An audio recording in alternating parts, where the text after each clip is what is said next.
우리는 종종 하나님의 말씀이 내 삶의 길이요 규범이라는 것을 놓치고 살아갑니다.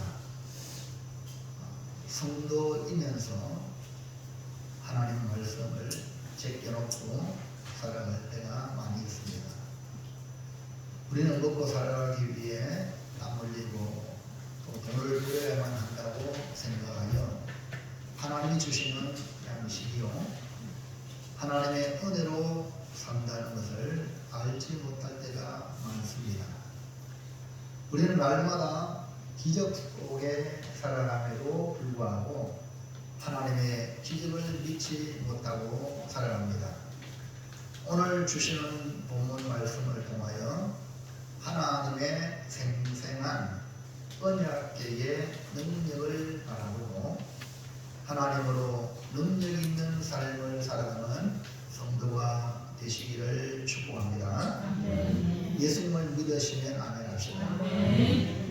예수님을 내 마음에 모신 분은 아멘 합시다. 이런 사람은 바로 오늘 구약적인 표현으로 언약계를 내 마음에 모신 사람이다. 이렇게 이해하면 됩니다.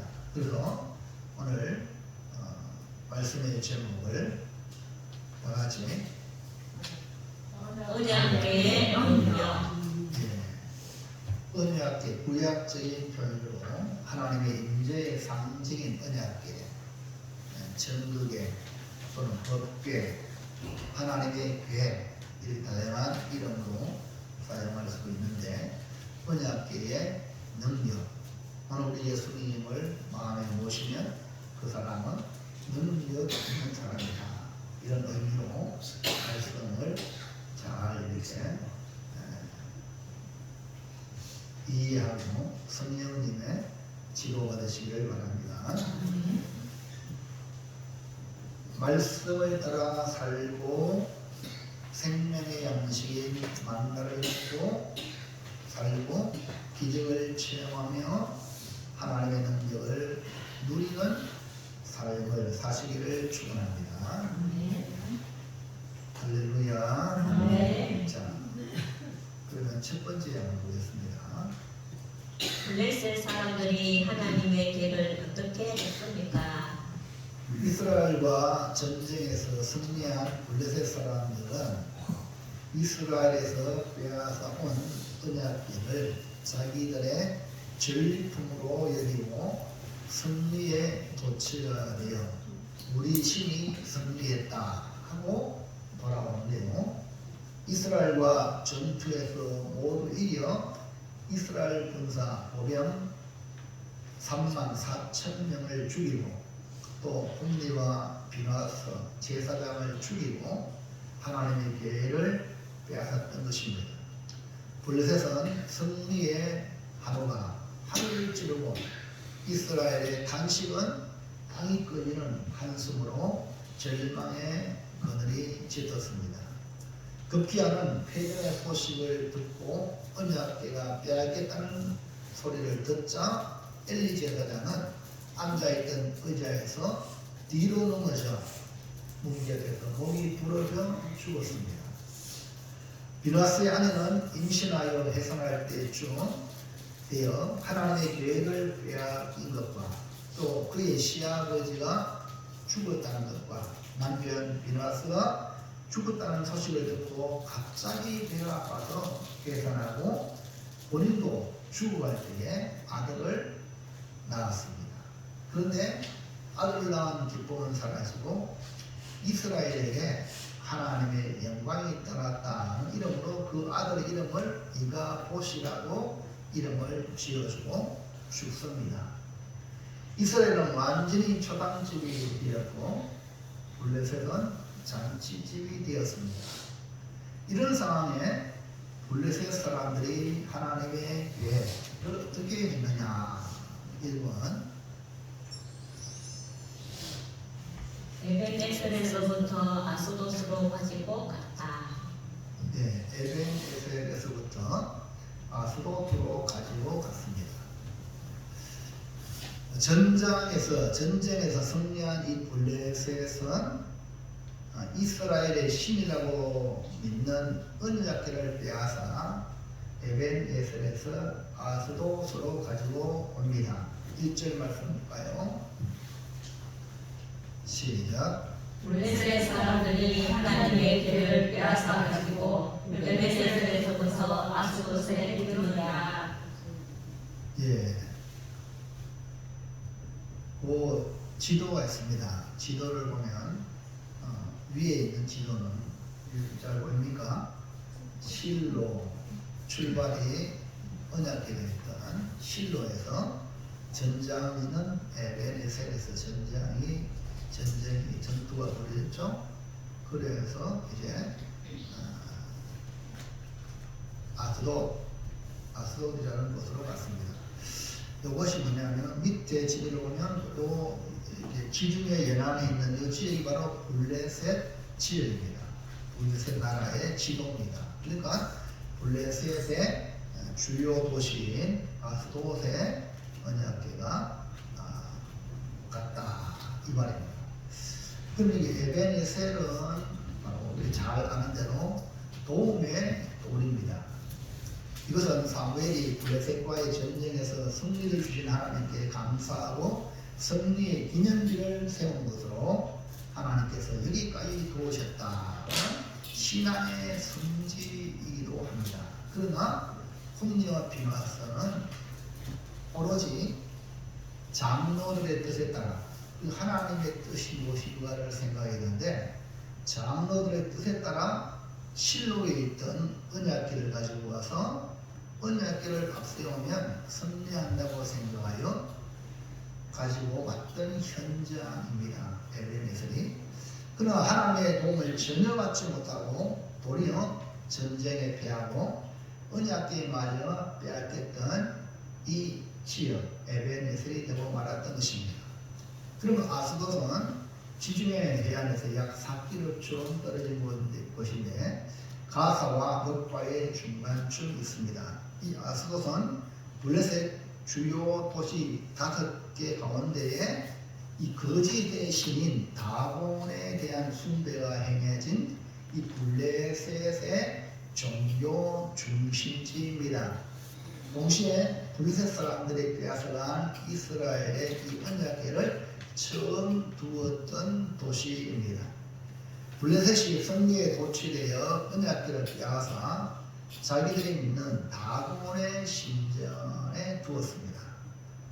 그 전쟁에 패하면 이렇게 승리자들이 마음대로 하는 모습을 보면서 우리는 전쟁에서 반드시 승리해야 한다는 것을 깨닫게 되는 것입니다.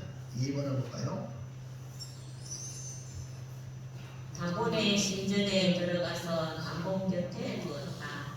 예, 이 언약궤가 다곤의 신전에 들어갔는데 그 다곤 곁에다가 언약궤를 두었다. 블레셋 사람들은 하나님의 기회를 빼앗아 아스돗에 있는 다곤의 신전에 두었죠. 그들이 신이라고 믿는 다곤 곁에 하나님의 기회를 두었던 것입니다. 2절 말씀 볼까요? 시작. 블레셋 사람들이 하나님의 궤를 가지고 다곤의 신전에 들어가서 다곤 곁에 두었더니. 예, 이 다곤은 블레셋이 주신으로 섬기는 신입니다.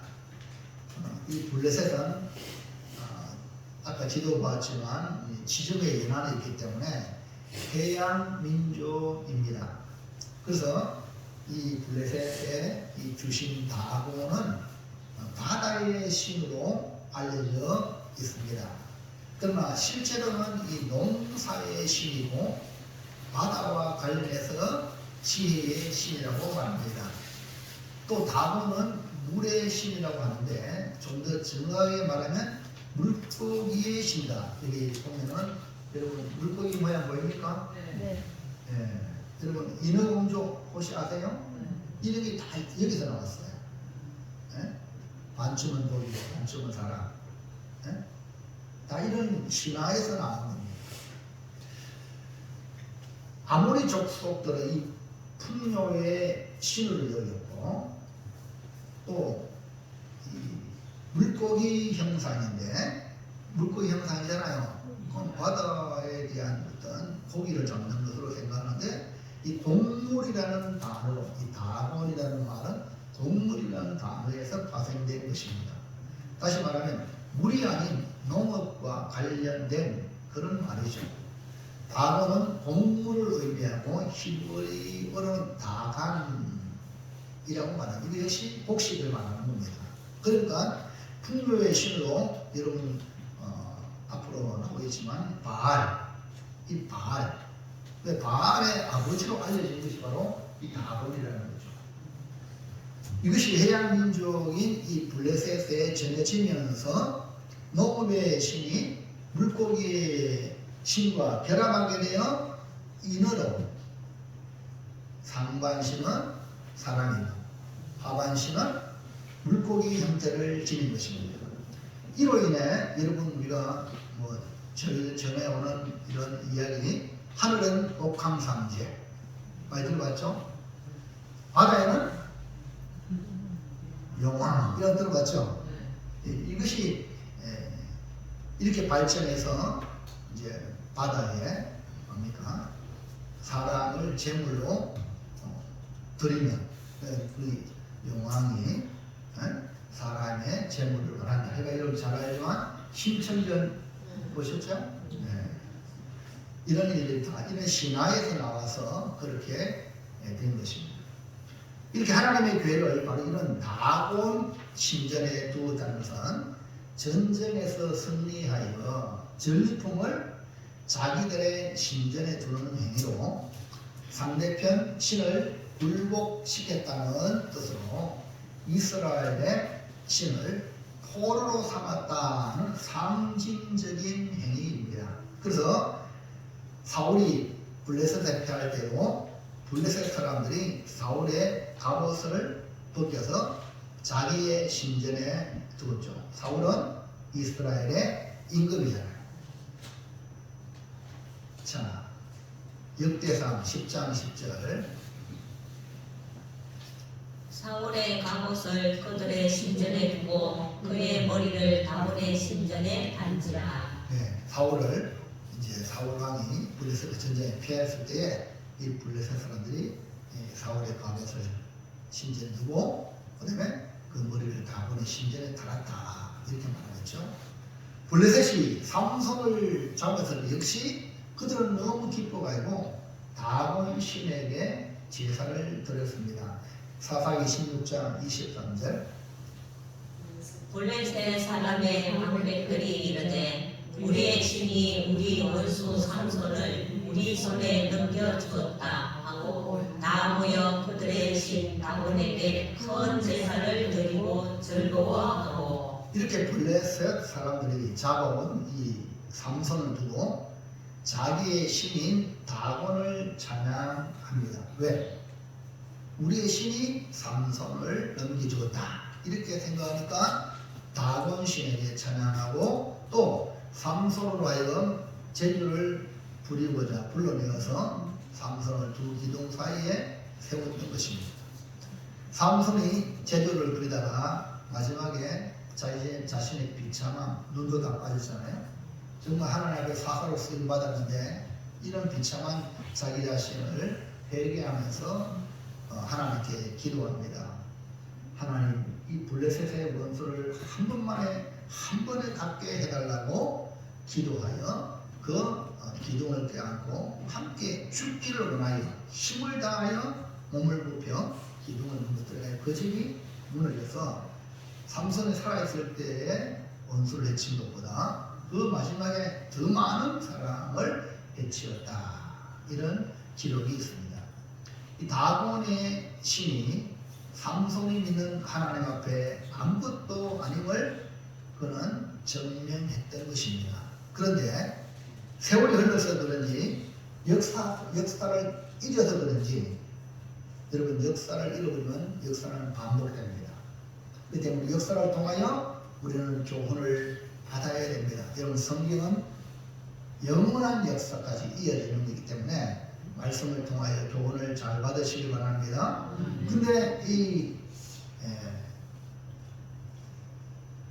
블레셋 사람들은 자기들의 승리의 도체가 되어서 하나님의 괴를 다곤의 신전에 두어 다곤이 하나님보다 강한 신이라고 믿고 승리를 자축하고 있었던 것입니다.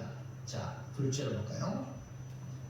언약궤를 둔 다곤의 신전에 무슨 일이 일어났습니까? 예, 과연 어떤 일이 일어났는가? 언약궤는 하나님의 임재를 상징합니다. 겉으로 보았을 때 이방인인 블레셋은 언약궤를 볼 때 그들이 말하기를 이스라엘의 신의 궤다, 이스라엘의 신이라고 생각합니다. 전쟁에서 승리하여 적군의 신을 잡아 왔다고 생각했던 것입니다. 그래서 자기들의 신전이 다곤의 신전에 자기들의 신전인 이 다곤의 신전에 포로로 잡혔다는 뜻으로 이 언약궤를 다곤 곁에 둔 것입니다. 그런데 그 안에 무슨 일이 일어났는가? 1번. 다곤이 여호와의 궤 앞에서 엎드리죠. 놀라운 일이 벌어집니다. 언약궤 이스라엘 신의 궤를 붙잡고 왔는데 우리 신이 이기가요. 근데 다곤의 신 곁에 두었는데 하룻밤 자고 나니까 다곤 신이 여호와의 궤 언약궤 앞에서 엎드린 거예요. 자, 여러분 선 사람하고 엎드린 사람하고 누가 더 힘이 세죠?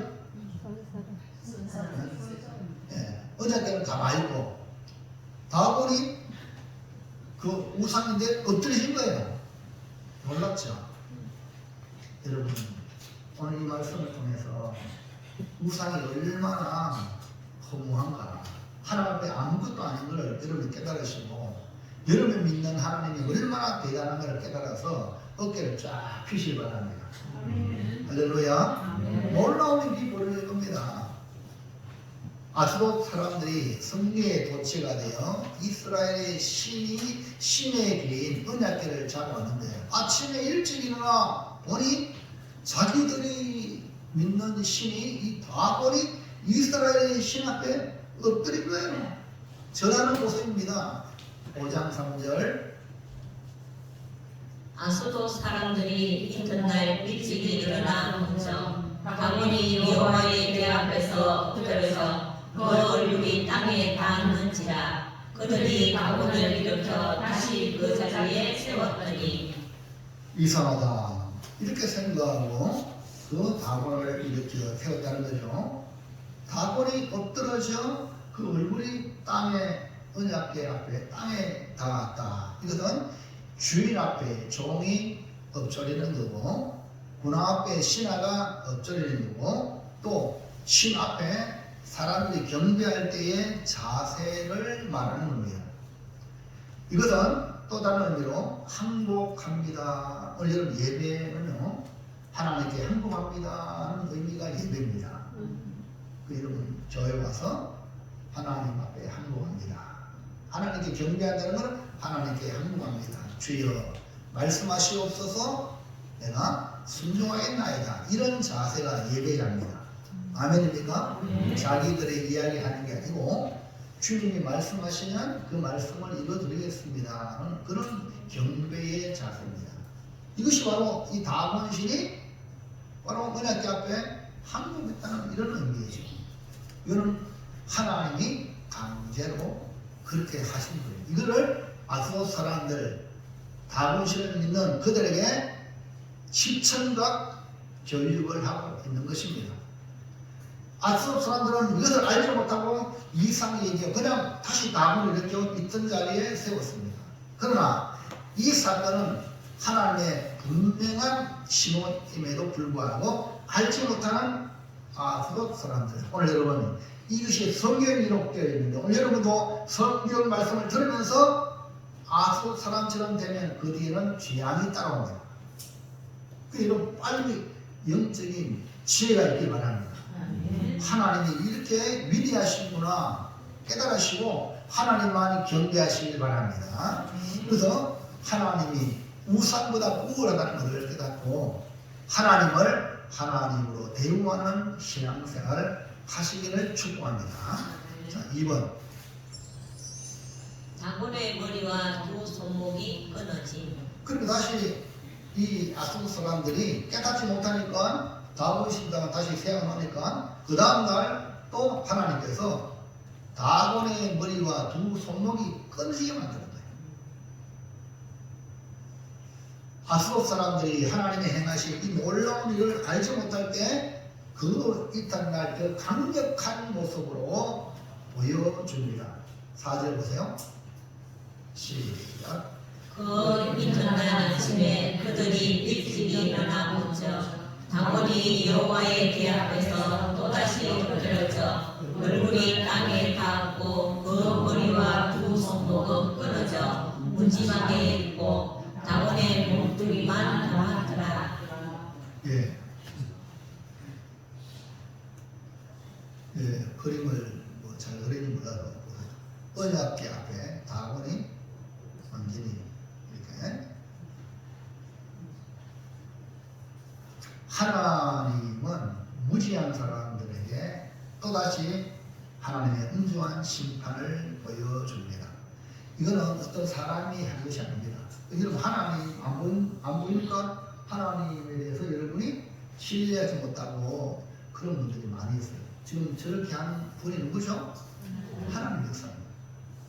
우상인데 다곤 우상을 하나님 그렇게 만드는 거예요. 네? 사람이 그렇게 시켜서 했는 게 아닙니다. 하나님이 하고자 하면 여러분이 어떤 문제도 다 해결할 수 있는 줄로 믿으시기 바랍니다. 그렇기 때문에 그분 앞에 존재 앞에 여러분이 항복하고 하나님을 경배하는 삶을 산다면 여러분 인생 아무 걱정할 필요가 없습니다. 머리는 뭘 말합니까? 다곤의 머리가 땅에 머리가 어떻게 엎드러져가지고 끊어졌잖아요. 머리는 상상, 생각, 지혜를 상징하고 이 손목은 손모가지라 그러잖아요. 이 손목은 활동하고 능력을 머리에 생각했던 것이 나타나는 걸 이 손이 한단 말입니다. 전쟁에서 가장 중요한 게 뭡니까? 머리와 손목입니다. 그런데 머리와 두 손목이 끊어졌다는 것은 전투에서 완전히 패했다는 겁니다. 머리가 끊어졌는데 겉으로는 블레셋이 이스라엘을 이긴 것처럼 나타나지만 실상은 하나님이 다곤 신을 이겼다는 신호입니다. 오늘 이것을 우리나라에 비교해 보면요, 하나님이 안 도와준 것처럼 보일 수 있습니다. 그러나 여전히 하나님은 스스로 역사합니다. 이 나라를 하나님이 사랑하시기 때문에 어떤 사람이 아니라 하나님이 스스로 역사하셔서 이 나라를 지키는 줄로 믿으시기 바랍니다. 그 때문에 사람을 쫓아가면 안 됩니다.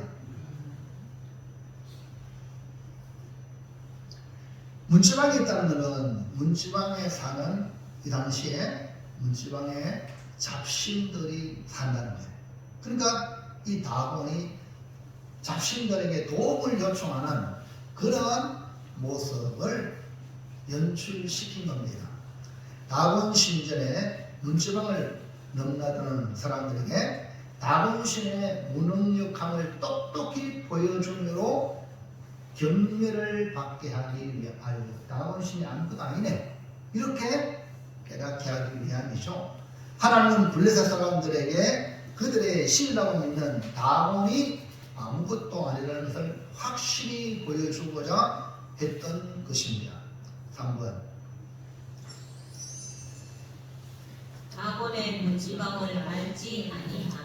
하나님의 능력이 언약궤 앞에 다곤의 무능력을 보여주는 놀라운 사건이 일어난 거죠. 그럼에도 불구하고 다곤을 믿는 제사장들이나 다곤의 숭배자들은 다곤을 자기들의 신으로 섬기기 위해 위대하신 하나님의 능력을 인정하지 않는 거죠. 이렇게 똑똑히 보여줘도 하나님의 능력을 안 믿는 거예요.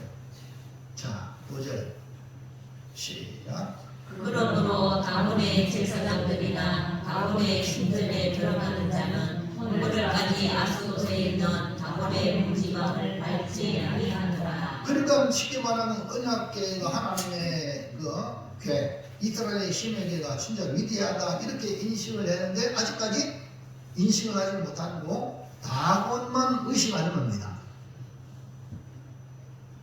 이것이 남의 이야기 아닙니다. 오늘 여러분 똑같습니다. 하나님을 의식하고 하나님 앞에 신앙생활해야 되는데 힘 있는 사람 앞에 벌벌 떨고 이런 것들이 오늘 이 다곤의 제사장들이나 다곤의 제사하는 사람들과 똑같은 거예요. 오늘 여러분 지금 분명히 하나님을 의식하며 신앙생활 하시길 바랍니다. 결국 다곤을 섬기는 사람들은 다곤의 문지방을 넘어갔다는 사실입니다.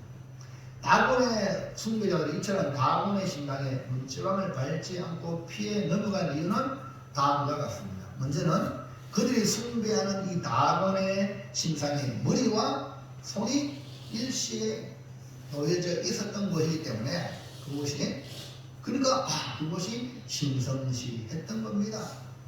다곤이 하나님 앞에 피해가는 것에 동의하는 것이 아니라 끝까지 자기들의 신인 다곤을 심성시하여 일시적으로 머리와 손에 놓였던 이 문지방을 심성시하여 문지방을 밟지 않고 넘어간 것입니다.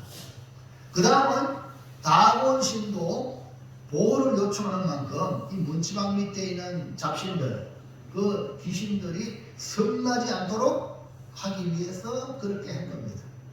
이방신들이 믿는 신은 온갖 잡신을 다 믿는 것으로 표현합니다. 우리는 유일하신 하나님을 믿죠. 이런 요즘 뭡니까? 5월 5일날 어린이날이죠. 또 무슨 달입니까? 석가탄신일입니다. 불교 무슨 얘기합니까? 근데 그 불교가 온갖 잡신을 다 같이 막 이렇게 믿는 거죠. 그것이 바로 이방 종교들의 특징입니다. 우리는 유일하신 하나님. 다곤신이 온갖 잡신에게 도움을 요청했다는 것만 봐도 얼마나 무능한가를 알아야 하는데 우리가 문지방 밑에 있는 귀신들이 성나지 않도록 했다는 것은 이들이 다곤신뿐 아니라 잡신의 눈치를 본다는 것입니다. 오늘 우리는 하나님만 의식해야지 사람들이나 다른 권력자들을 의식하여 눈치를 보아서는 안 된다는 겁니다. 안타깝게도 다곤신을 믿는 사람들은 여전히 오늘까지 전해 내려오는 것으로 그들이 심성시하여 뭡니까? 문지방을 밟지 않는다. 다곤을 믿고 있다는 뜻이죠. 그러므로 우상을 섬기는 사람들의 무지함을 보여주는 말씀을 오늘 우리가 창조자 하나님, 능력의 하나님, 나를 사랑하시는 구주 예수님을 믿는다는 것은 하나님의 놀라운 선물이요 은총임을 기억하고 여러분 날마다 하나님께 감사하는 삶을 사시기를 주의 이름으로 축원합니다. 다른 게 없어도 내가 하나님을 예수님을 나의 구주를 믿었다는 것만 해도 무지무지 감사한 일입니다. 이거요 믿고 자기는 못 믿습니다. 아무나 믿는 게 아닙니다. 자, 마지막 셋째. 언약궤의 능력을 보면서 어떻게 해야 합니까? 즉 하나님의 능력을 우리가 보면서 하나님의 위대함을 보면서 우리가 어떻게 해야 되냐? 답이 나오죠. 저 아사도 사람처럼 되어서는 안 된다는 거죠. 다곤 신당에서 일어난 일은 하나님의 능력을 언약궤를 통해서 보여줍니다. 언약궤는 하나님이 모세에게 준 두 돌판이 그 안에 있습니다. 오늘 우리가 말하면 십계명, 그 십계명을 오늘도 그 십계명 말씀을 우리가 준수합니다. 거기 언약궤 안에 두 돌판이 있습니다. 그리고 광야를 지나면서 이스라엘 백성들에게 만나를 하나님이 하늘의 양식을 내렸어요. 그 만나 항아리, 그 항아리가 그 있습니다. 그리고 너만 하나님의 종이냐 떠들었던 다른 사람들에게 아론의 그 지팡이가 살고 나면 꽃이 피었어요. 하나님이 택한 아론이다. 아무나 종이 아닙니다. 하나님이 택한 아론이라는 것을 그 지팡이를 통해서 뺀질뺀질한 지팡이가 꽃이 핀 거예요. 할렐루야. 그 때문에 하나님의 주권, 하나님의 기적이죠. 하나님의 주권을 함부로 권위에 대들지 말라 하는 의미로 아론의 쌍난 지팡이가 어디냐? 그 언약궤 안에 있다는 거예요. 히브리서 9장 4절 보세요. 금 향로와 사면을 금으로 싼 언약궤가 있고 그 안에 만나를 담은 금 항아리와 아론의 쌍난 지팡이와 언약궤 돌판들이 있고. 한마디로 언약궤는 하나님의 임재의 상징인데 그 상징 안에 이것을 두었다는 것은 엄청난 의미가 있다는 거죠. 뭡니까? 하나님이 주신 십계명의 이 돌판은 뭡니까? 말씀이죠. 오늘 여러분 하나님의 말씀을 언약합니다. 말씀을 귀하게 계시길 바랍니다. 만나는 이 광야 같은 세상에 하나님이 하늘에서 내리는 생명의 양식입니다. 그럼 여러분이 이래서 돈 벌어놓고 산다? 그건 불신자들이 얘기하는 거죠. 땀 흘려도 그건 누가 내려주신 거죠? 하나님이 내려주신 생명의 양식. 이것이 끊어지면 우리는 끝납니다. 그리고 쌍난 지팡이는 하나님의 이 주권, 기적의 상징입니다. 하나님이 세울 자를 세우는 거지.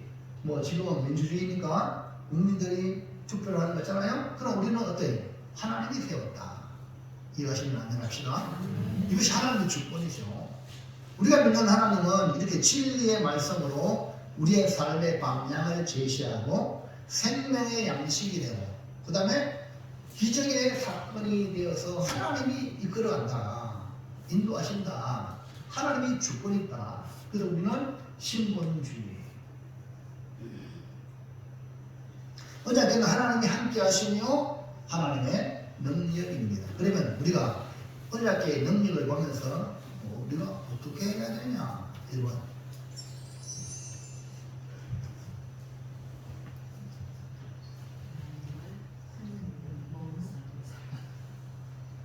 예. 하나님의 능력, 언약궤의 능력을 보았으니까 우리 어떻게 해야 돼요? 아하. 저 아하도 사람들은 다곤신을 섬기는데 우리는 누굴 섬겨야 돼? 하나님을 섬기는 그 여러분 신앙생활이 뭡니까? 그것이 누구를? 하나님을 섬기는 그 여러분이 헌금 누구한테 하는 거예요? 충성 누구한테 하는 거예요? 하나님을 섬기는 거예요. 남편을 대접하는 건 누구한테 하는 거예요? 자녀를 양육하는 건 누구한테 하는 거예요? 다 하나님을 섬기는 거예요. 이 하나님을 올바로 섬기는 것이 바로 우리의 신앙생활입니다. 여러분이 착각하면 돼요. 많은 사람들이 착각해요. 하나님을 섬기는 게 아니라 자기가 하나님이 자기가 기분 좋으면 하고 기분 안 좋으면 때려치우고 이런 사람들은 전부 다 모양은 하나님 섬기는데 실상은 지를 섬기는 거야. 빨리 회개하시기 바랍니다. 진짜 하나님의 은혜로 내가 살고 있다는 것을 깨달으면 하나님을 섬기는 삶을 선택하시기 바랍니다. 넘기세요. 시작. 하나님을 섬기는 삶을 살아라. 이 언약궤의 능력을 보면서 우리는 다곤신이 아니라 하나님을 믿고 하나님을 섬기는 게 얼마나 큰 복인가. 할렐루야. 이거를 여러분이 마음에 확 들어오기를 주님의 이름으로 축원합니다.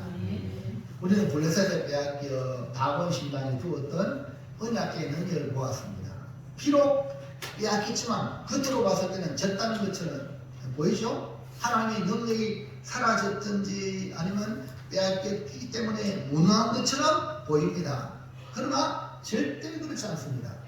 언약궤의 능력은 여전하고 하나님의 능력은 어디서든지 유효하다는 것입니다. 문제는 언약궤의 능력을 받을 만한 사람이 되지 못하기 때문에 빼앗겼던 겁니다. 홈리아 비나스가 제사장입니다. 그러나 그는 우리가 지난 시간 동안 성경을 보았잖아요. 하나님을 알지 못한다. 그는 불량자다. 네? 그렇기 때문에 언약계의 능력이 나타나지 않는 거예요. 이스라엘 장로들의 신앙 보세요.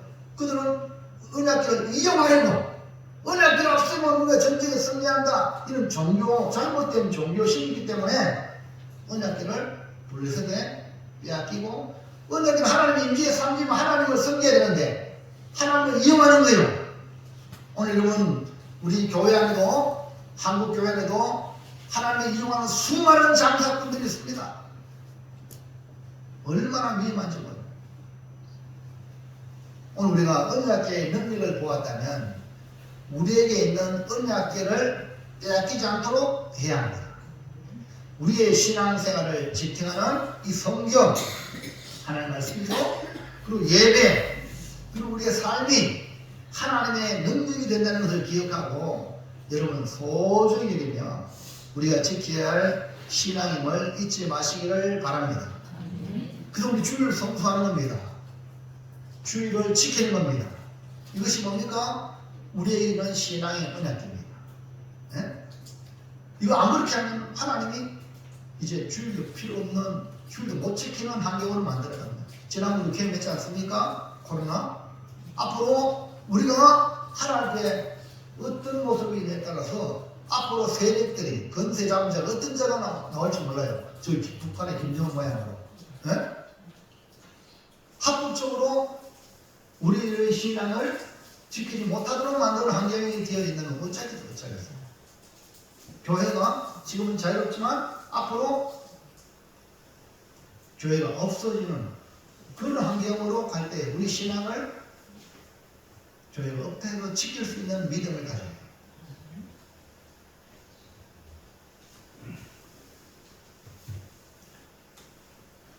자, 5장 1절 보세요. 시작.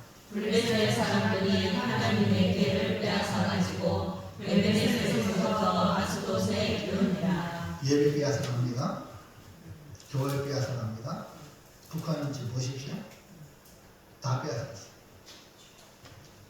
우리 신앙행인 이 주일 성수와 예배와 이 성경 말씀과 주를 위해 살아가는 이 모든 것이 얼마나 귀한가. 언약계의 능력이 나타나도록 여러분 소중히 여기며 견고한 삶으로 하나님을 섬겨야 한다는 것입니다. 홈리아 비나스와 같이 이스라엘의 장로와 같이 언약계를 자기들을 위해 이용하려는 생각을 버리고 사무엘처럼 하나님을 섬기는 삶으로 돌아서기를 축복합니다. 고백에 나오시는 여러분, 교회를 이용하지 마시고 목사를 이용하지 말고 하나님을 섬기는 성도가 되길 바랍니다. 그게 아멘. 아주 중요해요.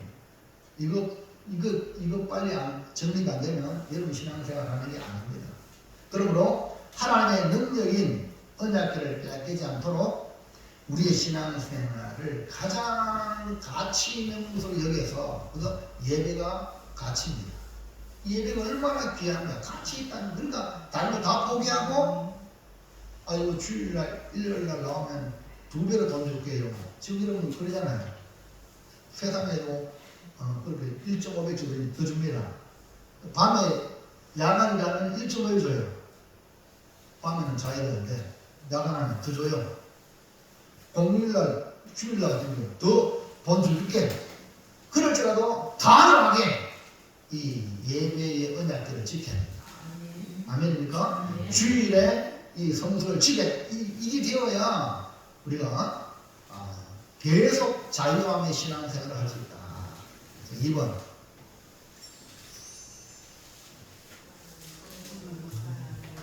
뭐라 했죠? 하나님을 섬기는 삶을 살기 위해서 뭐가 필요합니까? 하나님의 언약궤의 제목이 뭐죠? 오늘 제목이 뭡니까? 하나님의 하나님의 능력을 믿는 거예요. 우리가 보면 아이고 11조 내고 말입니다. 주일날 교회 다니고 그러면 어떻게 먹고 삽니까? 이 본철의 일철인데 주일날 교회 간다는 미쳤지. 에? 또 이렇게 먹고 살기 어려운데 11조 생활하고 또 교회 뭐 산불도 헌금 내야 되고 또 뭐 감사금도 내야 되고 성교금도 내야 되고 이걸 다 찾고지만 뭐 먹고 사냐. 이런 그런 불신한 일이 많은 거죠. 그럼 하나님을 섬길 수 없어요.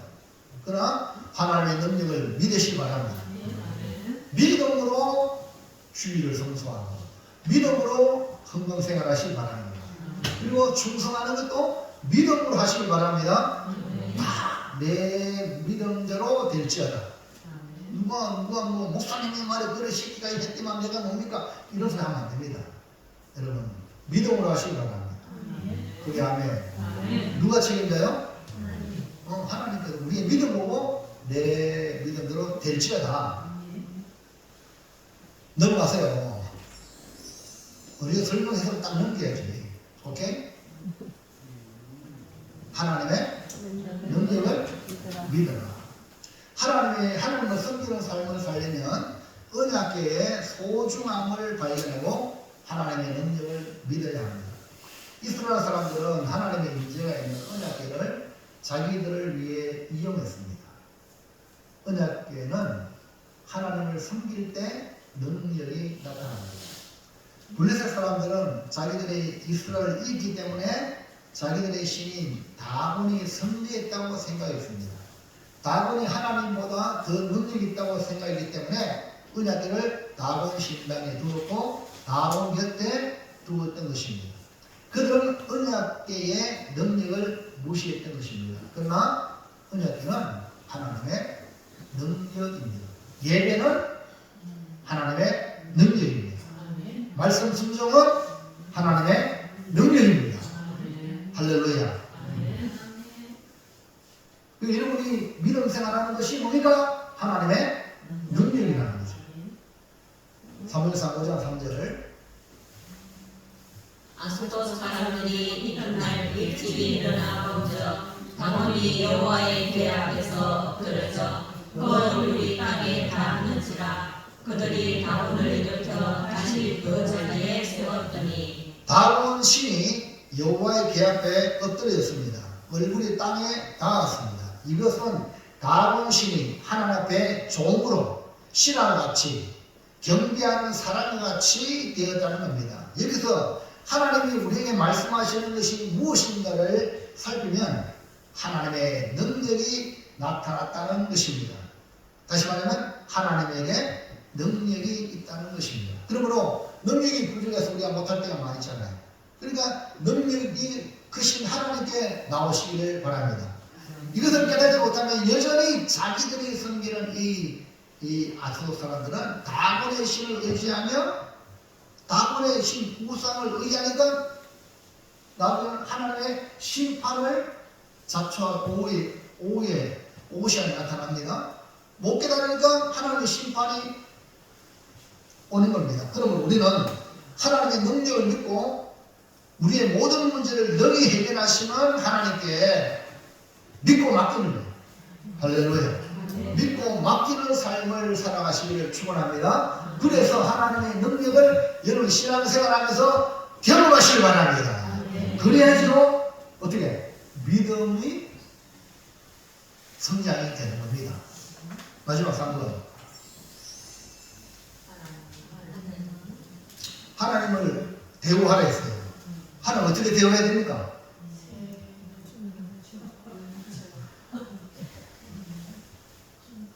여러분 신앙생활은 예배는 가치라고 했잖아요. 하나님께 가치, 하나님을 최고로 대우해야 돼요. 넘겨보세요. 여러분 신앙생활 한번 점검하시라고.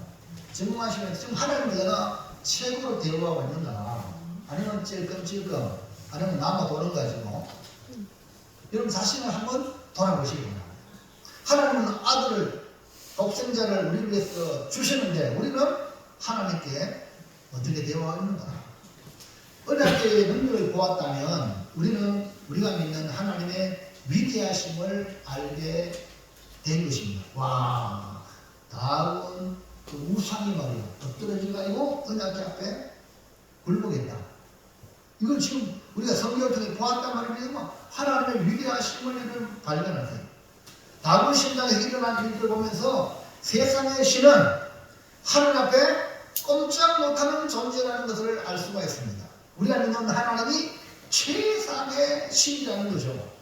하나님 능력을 믿으면 오늘 우리가 믿으면 우리는 하나님 어떻게 해야 돼요? 최고로 대우하는 삶을 살아요. 할렐루야. 자, 4절 말씀 보세요. 그 이튿날 아침에 그들이 일찍 일어나본즉 다윗이 여호와의 궤 앞에서 또다시 엎드려져 얼굴이 땅에 닿았고 그 머리와 그 소문은 떨어져 문지방에 있고 다윗의 몸뚱이만 남았더라. 우리가 믿는 하나님은 영원한 선지자입니다. 가장 존경받고 존귀 여기야 할 분이 하나님이십니다.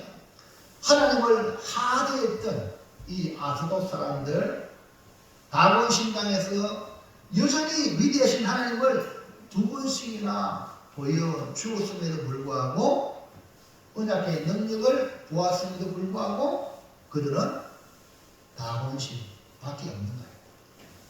우리는 이 사실을 발견하면서 이제부터 우리가 믿는 하나님, 우리가 대우해야 될 가장 위대한 분이 하나님이시다.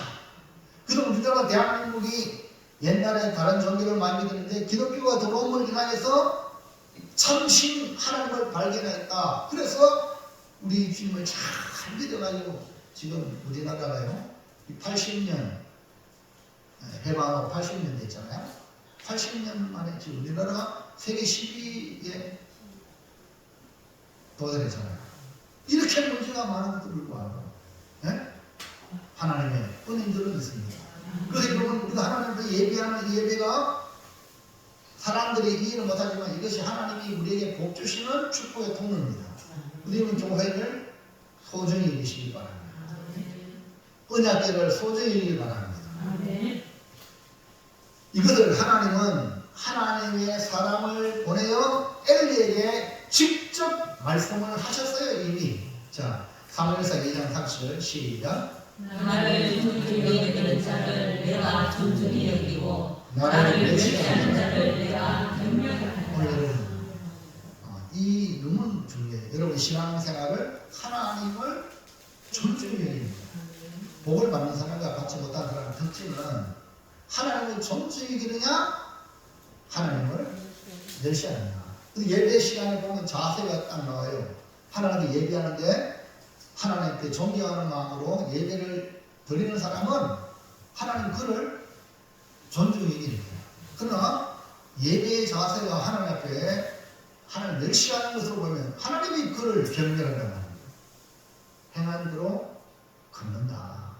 그 때문에 이런 말과 행동뿐 아니라 이런 마음가짐, 생각까지도 하나님을 존중히 여기는 것으로 잘못된 마귀가 잘못된 생각도 주고 잘못된 그런 마음도 막 준단 말입니다. 그걸 발전하고 단호하게 예수 이름으로 몰아내고 아멘입니까? 하나님을 존중히 여기는 것으로 우리의 삶의 자세를 취하는 겁니다.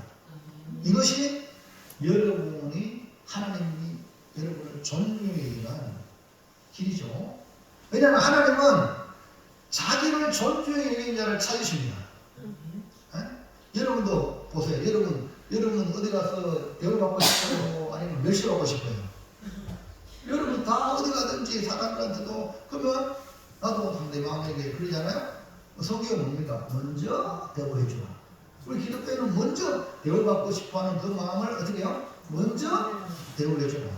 오늘 우리가 하나님은 우리를 대우했잖아요. 우리를 구원해 우리가 아직 죄인되어 있을 때에 아무것도 모를 때에 예수를 보내주시잖아요.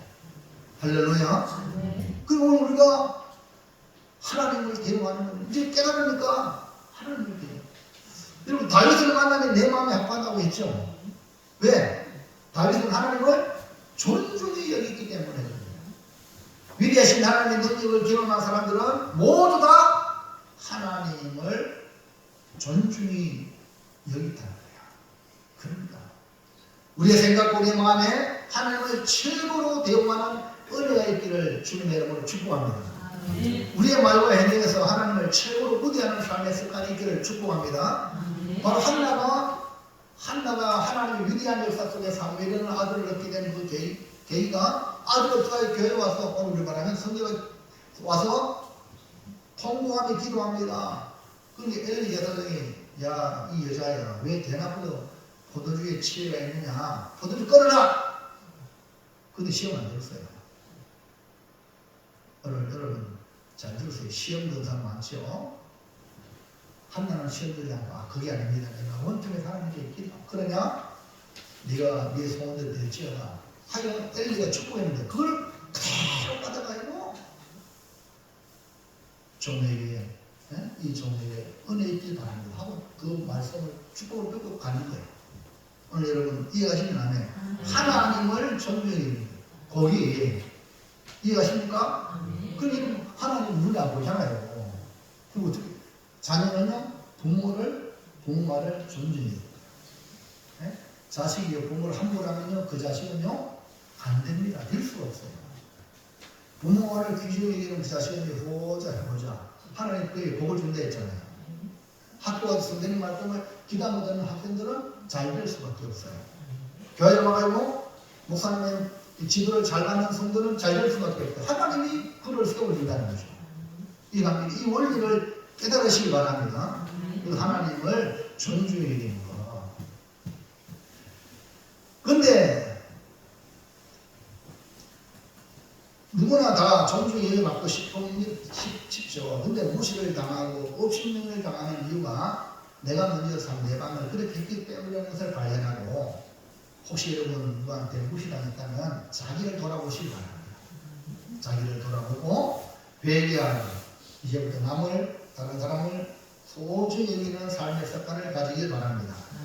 이것을 먼저 하나님을 존중히 여기는 삶에서 나옵니다. 내가 하나님을 존중히 여기면 사람들에게도 존중이 여기게 되는 거죠. 할렐루야. 그러므로 하나님을 최고로 대우하고 하나님을 내 삶의 최고로 우대하는 삶을 살아서 하나님이 여러분을 존중해 사람이 되어 여러분을 통하여 선한 영향력을 끼치는 복된 성도가 되시기를 축복을 드립니다. 사랑하는 성도 여러분, 하나님은 우리가 행한 대로 갚으신다고 했습니다.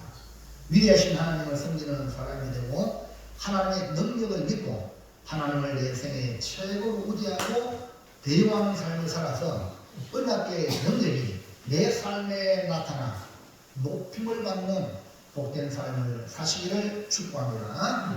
자, 이제 결단할게요. 결단. 말씀에 집중합니다. 오늘 주신 말씀 시작. 은혜의 능력, 하나님을 섬기는 삶을 살자. 하나님의 능력을 믿자. 하나님을 최고로 대우하자. 예.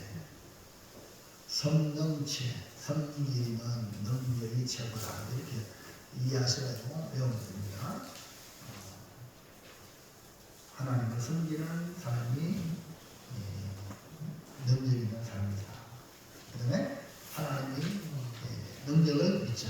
하나님을 최고로 배우자. 우리가 배우를 바랍니다. 자, 그러면 삼행시를 제가 보여볼게요. 성, 섬기는 삶을 살자. 능, 능력 있자. 최, 최고로 대우하자. 아멘. 이제부터 여러분 이 문을 열고 나갈 때 만나는 사람 하나님을 섬기듯 섬기시기 바랍니다. 그리고 하나님이 나의 섬김을 통해 능력을 주실 줄을 믿고 그 받은 능력을 가지고 하나님을 최고로 대우하는 삶을 살아서 하나님이 여러분을 높이는 은총의 성도들 다 되시기를 바랍니다. 기도합니다. 하나님 감사합니다. 오늘 주시는 귀한 말씀을 통하여 언약계의